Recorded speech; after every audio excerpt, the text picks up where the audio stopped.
Nós devemos orar muito pelos irmãos que estão inseridos nessas seitas. Eu convoco aos irmãos que saíram a nós estarmos orando por eles.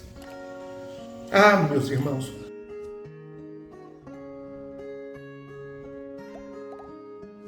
ele sempre dizia, olha, tudo que eu tenho e que eu sou foi a obra que me deu. Não, meu irmão, foi Jesus. Trocamos Jesus pela obra. Trocamos Jesus pela instituição.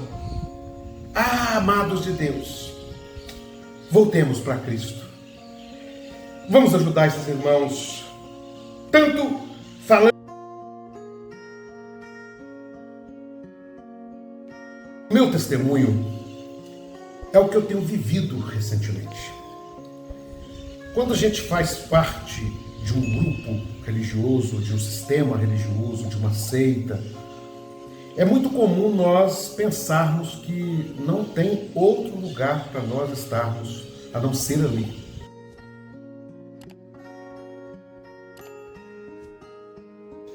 Olá, meu amado irmão, que a graça de Cristo esteja sobre a sua vida.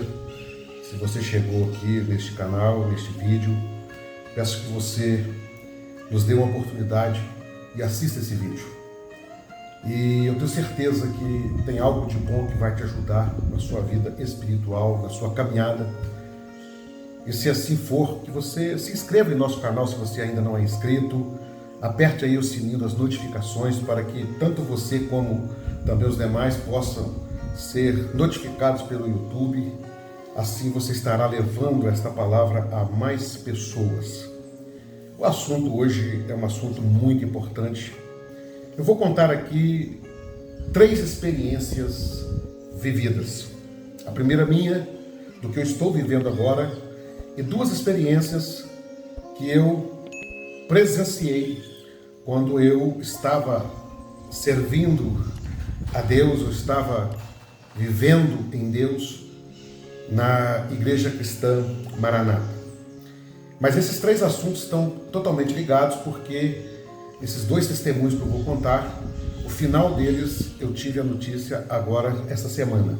Meu testemunho é o que eu tenho vivido recentemente. Quando a gente faz parte de um grupo religioso, de um sistema religioso, de uma seita, é muito comum nós pensarmos que não tem outro lugar para nós estarmos a não ser ali. E muitas das vezes nós somos até doutrinados a viver ali e não ver outra oportunidade de vida. Por exemplo, na ICM, onde nós estávamos, é muito comum a ler nos seminários do Manaim uma mensagem que nos era transmitida que tinha o título Para onde iremos nós?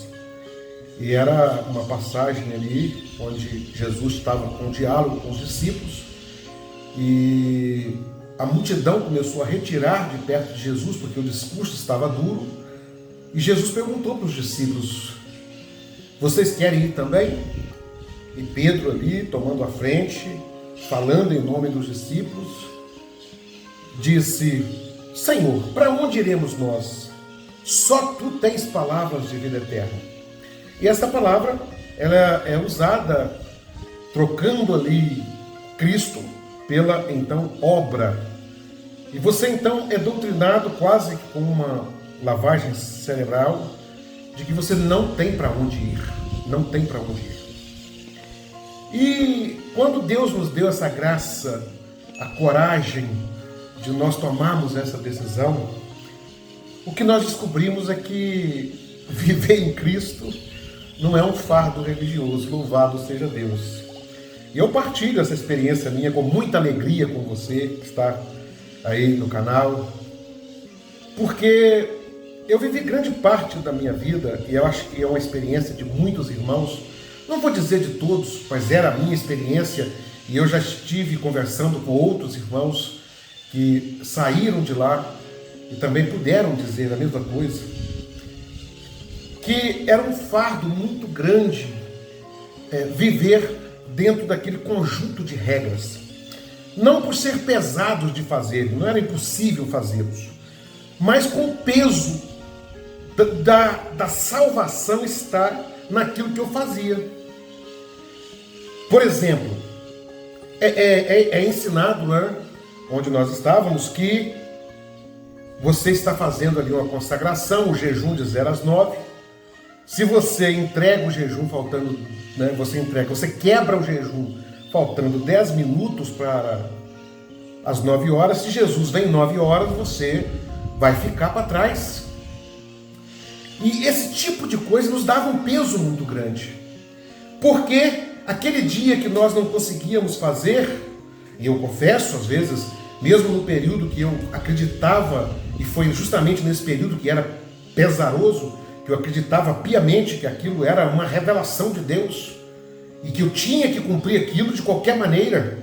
Quando acontecia por um motivo ou por outro que eu quebrava ou eu não fazia, misericórdia. Era um peso religioso muito grande dentro de mim.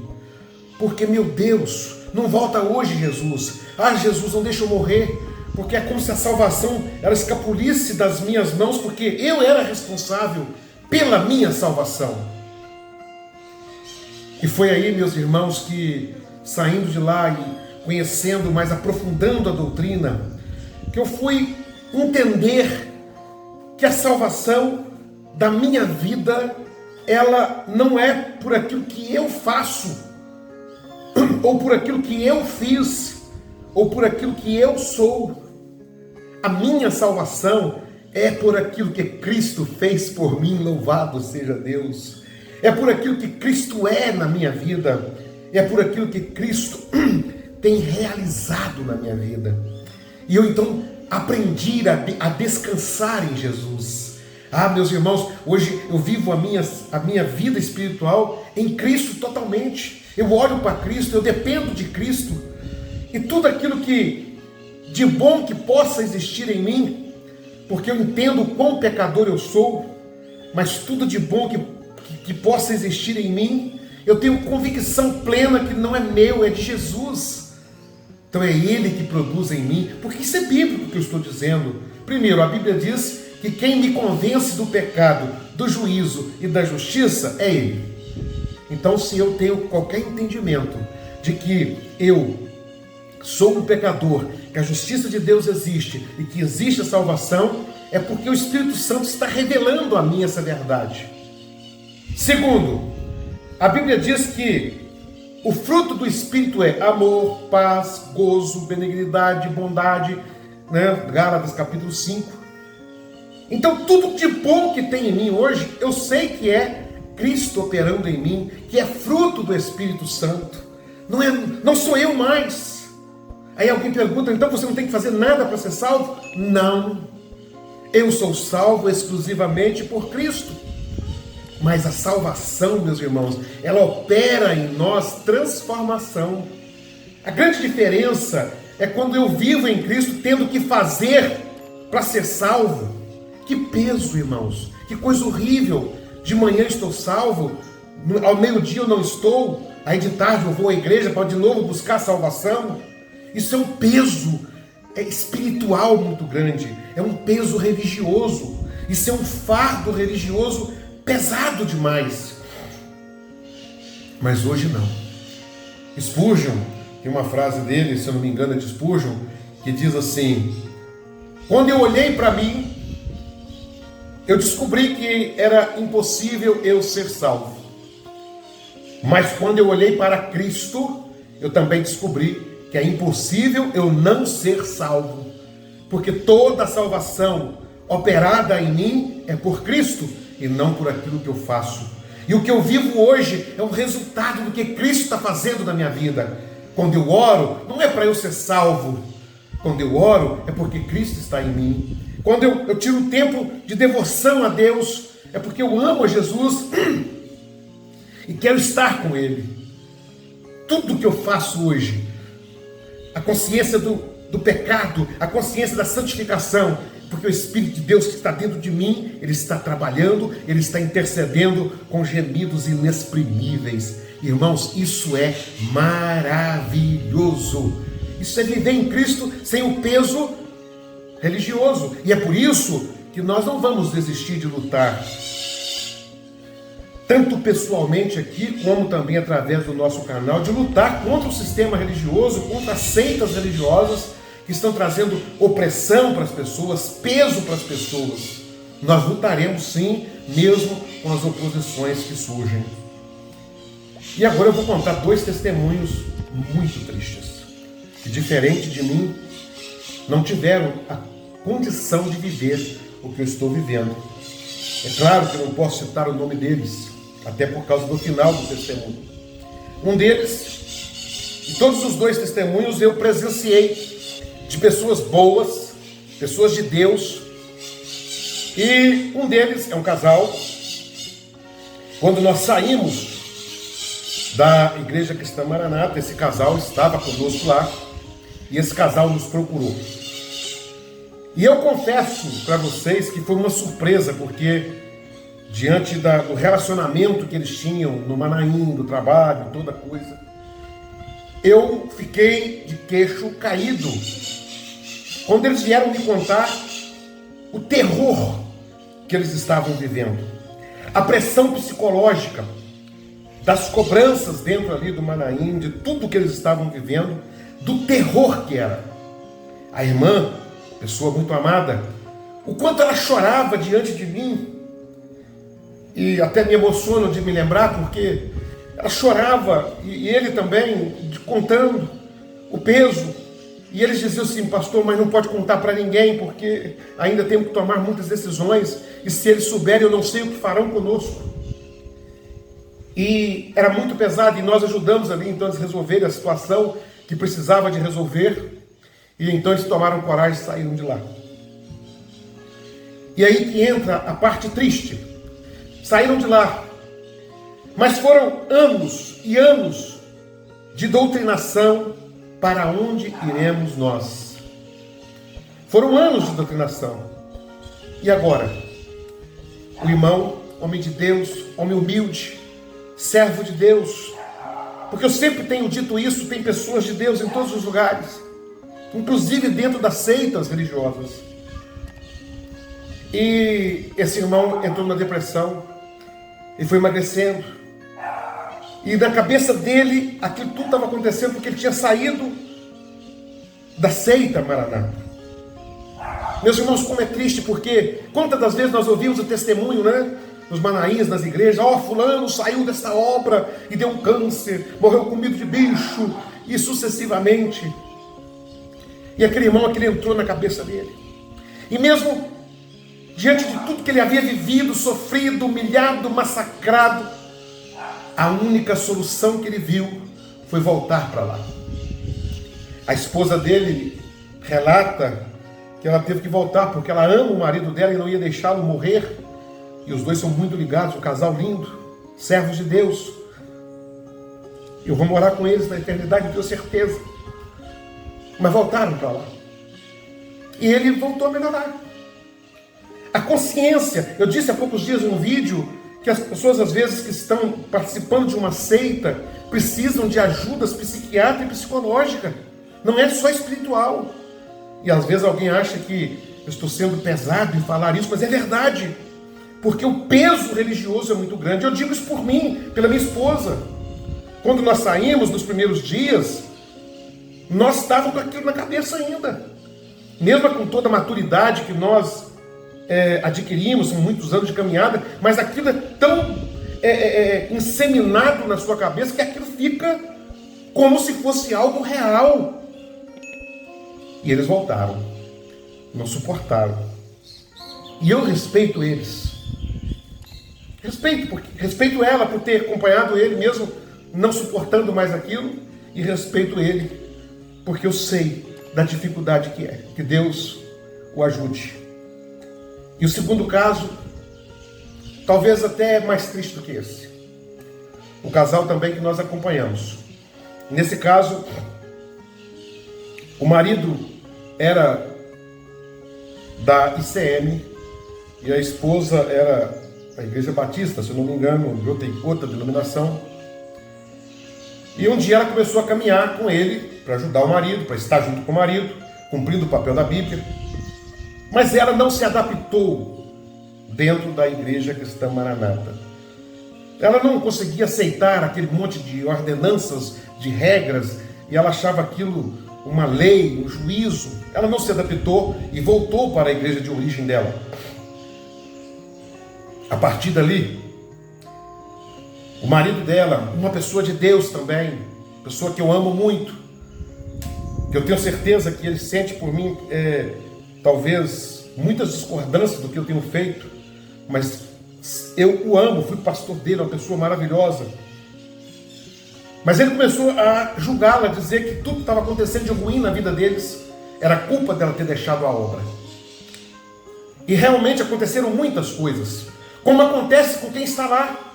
Os irmãos que estão na ECM estão tendo acidentes, os irmãos que estão na ECM estão tendo câncer, os irmãos que estão na ECM estão passando por cirurgias, porque isso é natural da vida, de quem está na ICM, de quem não está, de quem é servo de Deus, de quem não é, de quem serve ao diabo, de quem serve a Deus. Isso é natural do mundo. Jesus disse: no mundo tereis aflições. E curiosamente, aquela família passou por algumas percas. E toda vez que acontecia, o marido, por essa doutrinação de que se deixar a obra, o mal vai te pegar, ele acusava a mulher. É muito difícil eu contar isso hoje e saber que eu estava ali no meio de tudo isso, e como nós éramos doutrinados de forma, e como eles são doutrinados de forma tão terrível, a ponto do marido que a Bíblia diz: olha, ame a sua esposa como Cristo amou a igreja. E de repente, uma pessoa boa de Deus, mas tão doutrinado, que é capaz de virar e falar isso para a esposa. Então a única opção que ela tinha, mesmo não se adaptando, não gostando, para não carregar aquele peso, era voltar para lá. E eu conto esses testemunhos. E trago aqui um alerta. Nós temos pessoas que nós amamos. E talvez, se algum manifestar o desejo de sair, nós vamos ter que ajudar. E muitas das vezes com ajuda psiquiátrica, ajuda psicológica. Porque o peso é muito grande. Nós devemos orar muito pelos irmãos que estão inseridos nessas seitas. Eu convoco aos irmãos que saíram a nós estarmos orando por eles. Ah, meus irmãos, orando até pelos líderes de lá, porque muitos deles se tornaram esses homens maus, porque também foram doutrinados dessa forma. Muitos deles são inocentes também, no sentido de são assim porque aprenderam assim e pensam que assim é que está certo. Que coisa horrível! Quantas vezes eu vi, tinha um pastor que caminhava conosco aqui, pessoa que eu prezo muito, mesmo que ele não sinta mais por mim o que sentia antes, que nós éramos amigos. Ele sempre dizia: olha, tudo que eu tenho e que eu sou foi a obra que me deu. Não, meu irmão, foi Jesus. Trocamos Jesus pela obra. Trocamos Jesus pela instituição. Ah, amados de Deus, voltemos para Cristo. Vamos ajudar esses irmãos. Tanto falando, trocamos Jesus pela instituição. Ah, amados de Deus, voltemos para Cristo. Vamos ajudar esses irmãos. Tanto falando com muito respeito das verdades, porque se nós calarmos, irmãos, quem vai abrir os olhos deles? Ah, é o Espírito Santo. Meus irmãos, mas Deus sempre usou homens para levar a verdade. Não é fácil ser um apologeta, eu sei que não é. Mas tem que levantar homens e mulheres que tenham coragem, com amor, com temor, falar a verdade. Conhecereis a verdade, e a verdade vos libertará. Que Deus abençoe. Se você ficou até aqui, não deixe de se inscrever no nosso canal, apertar o sininho das notificações. Dessa forma, nós vamos estar levando essa mensagem a mais vidas, para serem libertas para a honra e glória do nome do Senhor Jesus. Até o próximo vídeo, se Deus quiser.